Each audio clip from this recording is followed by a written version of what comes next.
कल्पना करा, ब्रह्मा, विष्णू आणि महेश हे तिन्ही देव एका स्त्री समोर बाळ बनले.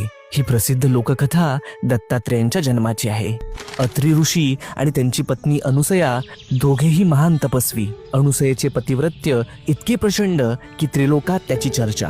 एकदा नारद मुनींनी त्रिलोकी फिरत असताना देवलोकांमध्ये अनुसयेच्या पतिव्रत्याची खूप स्तुती केली. ती स्तुती ऐकून देवी सरस्वती, लक्ष्मी आणि पार्वती यांना मत्सर वाटू लागला. आमच्यापेक्षा कोणी श्रेष्ठ? त्यांनी आपल्या पतींना भाग पाडलं की जाऊन अनुसयेची परीक्षा घ्या.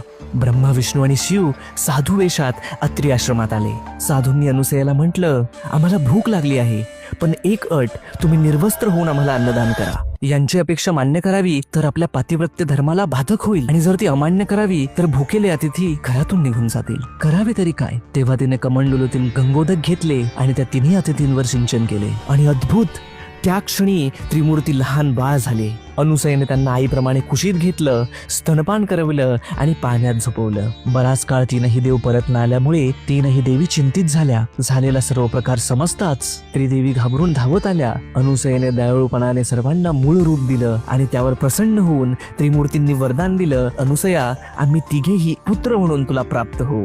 आणि अशा प्रकारे जन्म झाला त्रिगुणात्मक त्रयमूर्ती दत्त भगवान यांचा.